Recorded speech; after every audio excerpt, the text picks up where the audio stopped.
महाराष्ट्र सदनात येणार. महाराष्ट्र सदनात त्यांचा मुक्काम आहे. जे काही इथं महाराष्ट्र सदनामध्ये आपल्या महाराष्ट्रातील जे काही खासदार आहेत त्या खासदारांना किंवा आणखी महाराष्ट्रातील काही जे लोकप्रतिनिधी आहेत जी सर्व आहेत त्यांची सर्वांची भेट संध्याकाळी सदनामध्ये होईल आणि सदनामध्येच त्यांचा मुक्काम आहे. आणि ज्या पद्धतीनं आतापर्यंतच्या शौर्य पाटीलच्या प्रकरणामध्ये जी चौकशी व्हायला पाहिजे होती ती चौकशी होत नाही, तर त्या संदर्भात देखील काही भेटी होण्याची शक्यता आहे का? नाही, शौर्य पाटलांची जी चौकशी त्या प्रकरणाची ज्या गतीनं व्हायला पाहिजे होती, ज्या पद्धतीनं व्हायला पाहिजे होती त्या पद्धतीनं आणखी होत नाहीये ही पण खंत आहे.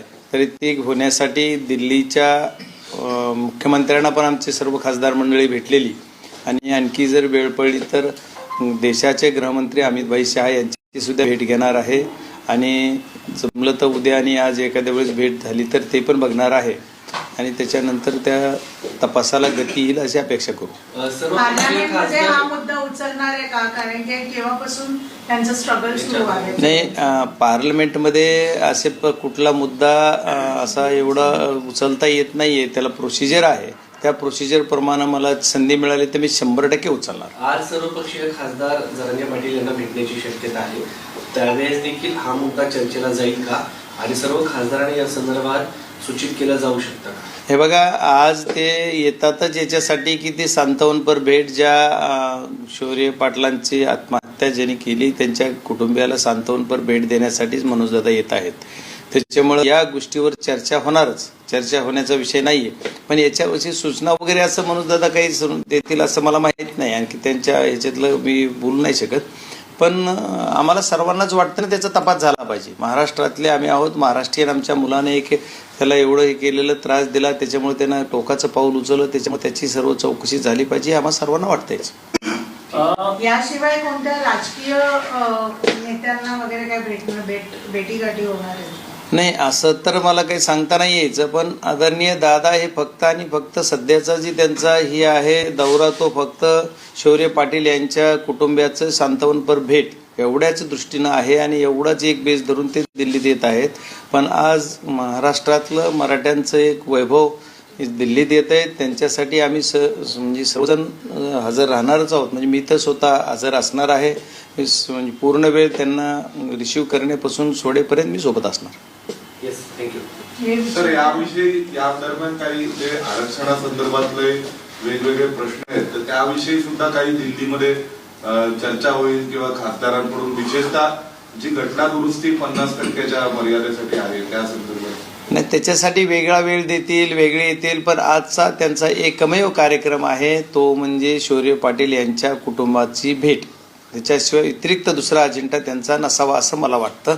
माझ्याकडे तरी आणखी तशी माहिती नाही. मागच्या वेळी मनोज जरांगे म्हणाले होते की आपल्याला दिल्लीत जायचे, त्याची तयारी देखील सुरू आहे. म्हणजे ते म्हणाले होते की दिल्ली गाजवायची आपल्याला, तर त्या अनुषंगाने किंवा दिल्लीच्या पुढच्या दौऱ्याच्या अनुषंगाने काही चर्चा होईल? त्यांना जे अपेक्षित होतं मराठा समाजासाठी ते महाराष्ट्रात त्यांना मिळालेलं असल्यामुळं मला वाटतं की दिल्ली गाजवायची वेळ आलेली नाहीये.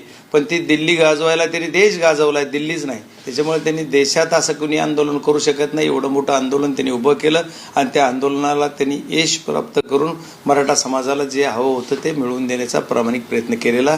त्याच्यामुळं दिल्लीला ते येतील, आणखी दिल्ली गाजवायची वेळ आली ते गाजवतील. त्यांना गाजवणं हे नवीन नाहीये. त्यांच्यासाठी त्यांनी आंदोलन करणे आणि आंदोलनात देशात सर्वात मोठं आंदोलन कोणी केलं असेल ते मनोजदादा जरांगे पाटलांनी सध्याच्या परिस्थितीमध्ये केलं.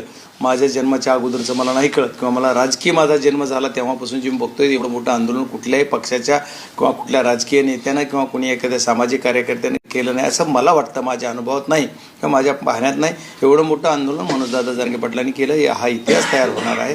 त्यांचं रेकॉर्ड कुणी मोडलेलं नाही. सर, आपण या संपूर्ण मनोज जरांगे यांच्या संपूर्ण दिल्ली दौऱ्याचं नियोजन आपण स्वतः करताय, तर आम्हाला सांगा की कुठले कुठले खासदार त्यांना भेट घेणार आहे?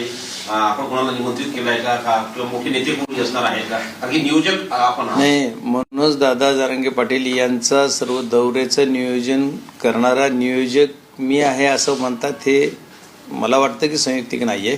कारण दौरा त्यांचा आहे. दौरा त्यांनी दिलाय, ते येत आहेत, त्याच्यामुळे ते येत आहेत. तर दिल्लीत येत आहेत, दिल्लीत खासदार म्हणून मला बीड जिल्ह्याच्या जनतेने पाठवले. माझा बीड जिल्ह्यातला एक असणारं वैभव आणि महाराष्ट्राची शान आमची मराठा समाजाचं वैभव आहे, असे नेतृत्व आपल्याकडे येत आहे आणि त्याच्यासाठी आपण भेटलं पाहिजे, आपण त्यांच्यासोबत राहिलं पाहिजे, हे माझं कर्तव्य समजून मी राहतो आहे. मी त्यांचं नियोजन वगैरे करत नाही आहे, कारण त्यांचं नियोजन त्यांना काय लागत नाही. सरळ साधा माणूस आहे, त्यांना नियोजन प्रोटोकॉल असला काही विषय नाही आहे.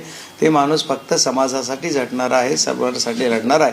त्याच्यामुळे त्यांना काहीच लागत नाही. तुम्ही उद्या बघा, प्रत्यक्ष तुम्ही बघाल. आता इथून मागचं महाराष्ट्रातलं आंदोलन बघितलं तुम्ही, दिल्ली त्यांचं 57 भेटीला आल्याच्या नंतरची बघा, ते साधा माणूस आहे, त्याच्यामुळे नियोजन वगैरे काही नाही आहे. ते येणार आहेत, भेटणार आहेत, ते जाणार आहेत. खूप खूप धन्यवाद.